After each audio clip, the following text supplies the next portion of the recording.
Okay, let's continue on with Ecclesiastes chapter 2. We're getting into Solomon's conclusions over, he's done two experiments. One is on pleasure. If you spend all your time and all your life pursuing pleasure, will you find ultimate meaning in life? The other is on wisdom. If you spend all of this time and effort under the sun getting wisdom, will you find the ultimate meaning in life? And the answer is no. The ultimate meaning in life comes from God, and it comes by faith, not by what you do under the sun. So he's giving his conclusions to his experiments here. Verse 17, he said, because I'm going to die. I've been working hard all my life and I'm going to die.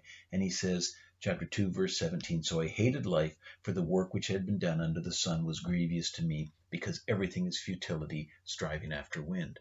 What we're going to see today is he's going to kind of escalate up from there, that I hate, I hate life, I hate all my work, I'm completely despaired, and there's nothing but pain and grief in all of this stuff. So we're going to go through that, but remember, it's under the sun. Next time we'll talk about the blessings you have with faith in God. If you bring God into the picture, it's all good. Without God, it's all bad. It's all vanity. But let's pray. We'll get started.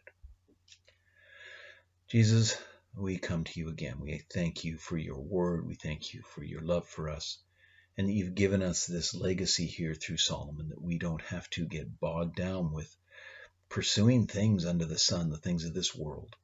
They do not have ultimate meaning, but you do.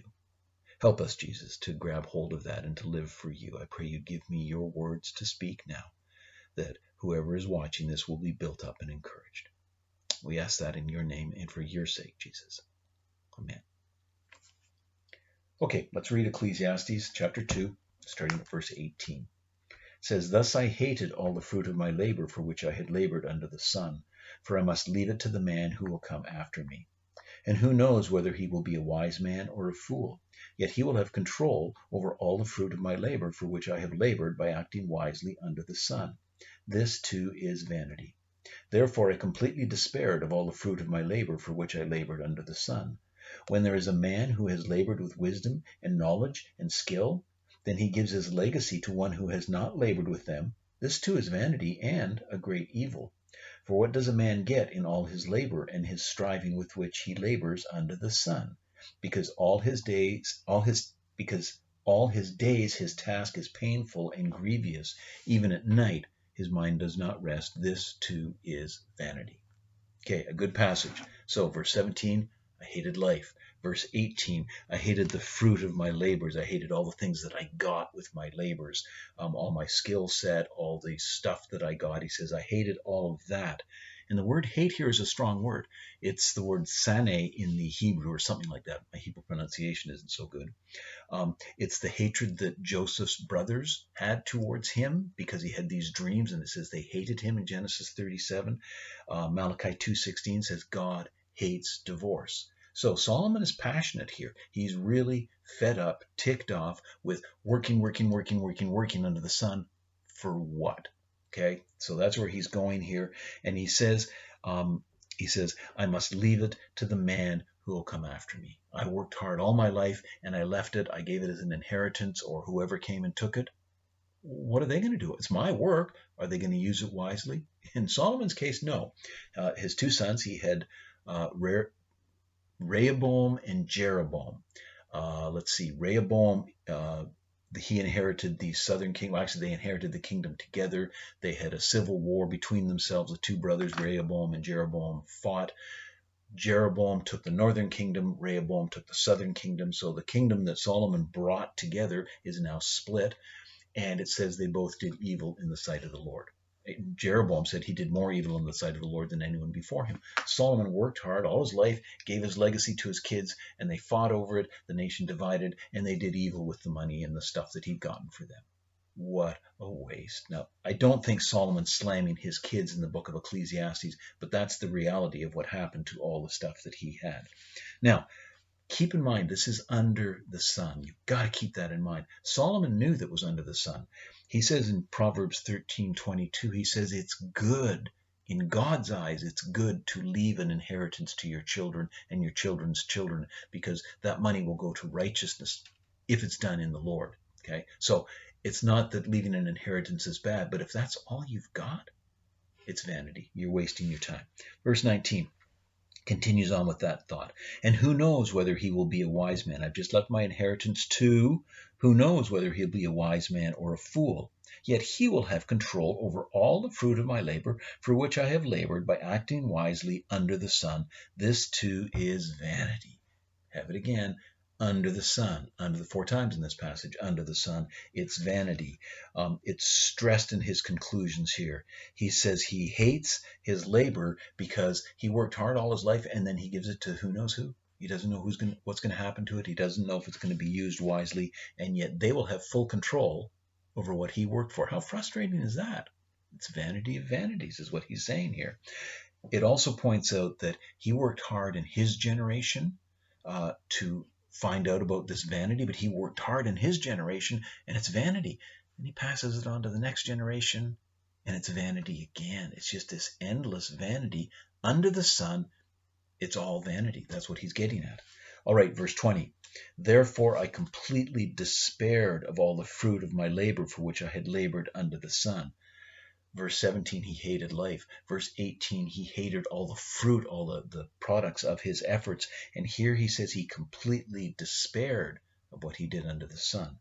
This idea of completely despaired is the idea of turning to hopelessness. He worked hard all his life and now he's, I quit. I am turning to hopelessness.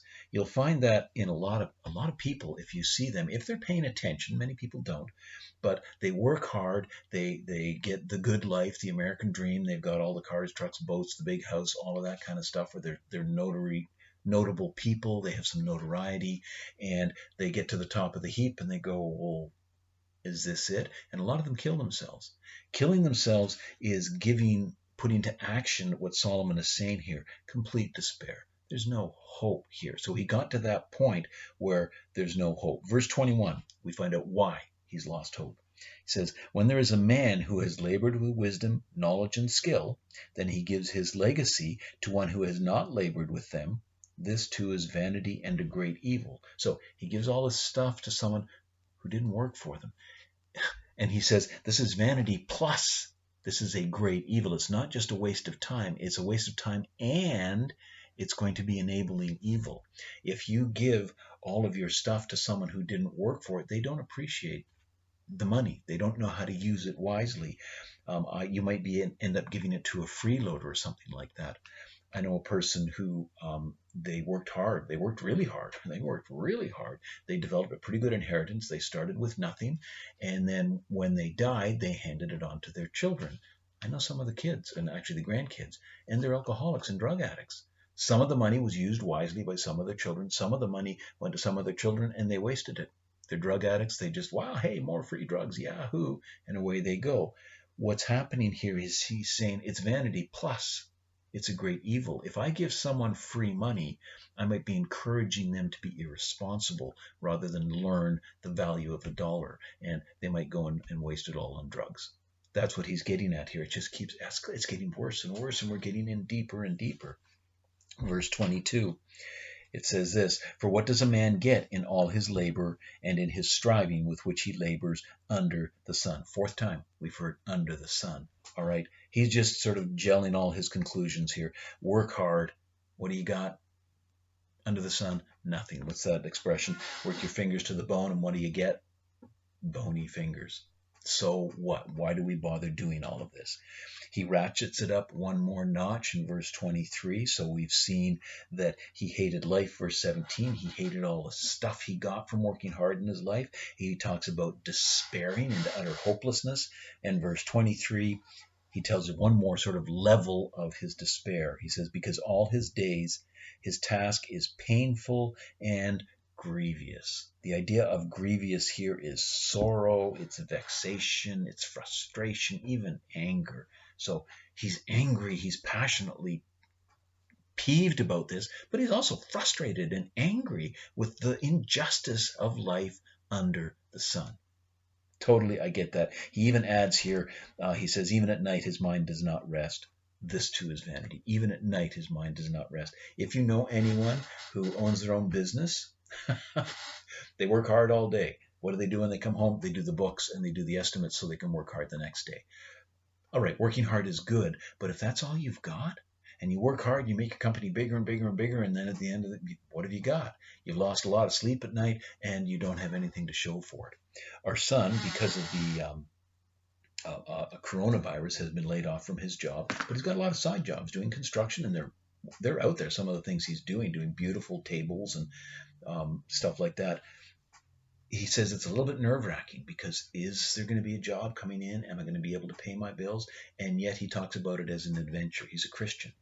Every time a bill comes in, he goes, oh, what am I going to do? Bang, a job comes in the next day, sort of thing. So it's always there. So he's not striving in painful, grievous, losing sleep. He's having an adventure with God. Pretty cool here. All right. So by day, some people are restless, and by night, they're insomniacs because they're only doing what they're doing under the sun. That's where Solomon has come to. I'm not going to leave us with that sort of dark cloud. The next time, verse 24, Solomon starts talking about bringing God into the picture, bringing faith into the picture. But I'm not going to leave you there. We're going to look at a few verses here. Let's look at, I got a list here. Oh yeah, 1 Corinthians 10, verse 31. No, we don't have time to look these up. You can look them up on your own. But 1 Corinthians 10, verse 31 talks about whatever you do, do all for the glory of God. If you are shoveling manure under the sun, I don't want to do that job. But if I'm doing it, I will do it for the glory of God. And there's meaning and there's purpose there. I drove garbage truck for over a dozen years. It stunk. It was not a pleasant job, but I was doing it for Jesus, and it worked out fine. There was meaning and significance, not because I like doing garbage, but because I was serving Jesus and I was going to be the best garbage man I could for Jesus' sake. Ephesians 4:28 talks about we work hard so we can share. So it's not just about me getting more stuff so I can build the kingdom of Rick. It's about me getting stuff so that I can share it with other people. And now I'm serving other people. And there's meaning and there's significance in that. My life has purpose because I'm working hard, yes, but I'm serving. I'm helping Jesus and I'm serving other people. 2 Thessalonians 3, verse 6. There's a whole passage there worth reading. But one of the things it says is you need to work hard so you can eat. Yeah, that's a good idea. You work because that's one of the ways God will provide food for you to put on the table. 1 Corinthians 15, verse 58. That's a good verse. We will look this one up. It's just talking about the resurrection. 1 Corinthians 15, verse 58. Therefore, my beloved brethren, be steadfast, immovable, always abounding in the work of the Lord. The work of the Lord can be shoveling manure, driving garbage truck, or being a missionary in some far-flung country. It's what God has given you to do. Always abounding. Work hard at the work of the Lord, knowing that your toil is not in vain in the Lord. I was not wasting my time driving a garbage truck for Jesus Christ. I got mocked for it by some people, by the way, but it wasn't a waste of time because I was doing it for Jesus Christ. My toil is not in vain in the Lord. There is meaning and there is significance. One more thing. Go to Galatians 6, verse 9. It says this, and let us not lose heart in doing good. Keep out there. Keep working hard. Keep working, doing your best for Jesus. Let us not lose heart in doing good, for in due time we shall reap if we do not grow weary. There's a reward coming, and not necessarily more stuff. There's hopefully a well done, good and faithful servant. Well done, good and faithful garbage truck driver. Well done, good and faithful fill in the blank. You do it for Jesus, there will be a reward. Will there be tangible rewards? Maybe, maybe not, but that's not why we do it. Okay, so then here the point is, Solomon's conclusion is if you're only working under the sun, it's meaningless. There's just absolutely no point in doing that because you're going to die and someone's going to get your stuff and they're going to blow it all on drugs maybe. You have no control. You have no idea. He talks about that is despairing. People commit suicide over stuff like that. He talks about that as painful. He's right. It's hard to bear. But if we're doing it for Jesus, if we bring God into the arrangement here, then we can do it for Jesus Christ. There's meaning, there's significance, and there's purpose there, and there's joy and peace and love, and it's good. All right, that's enough. We'll stop, and then next time we'll look at Solomon's behind-the-scene conclusions as well. All right, thanks for watching.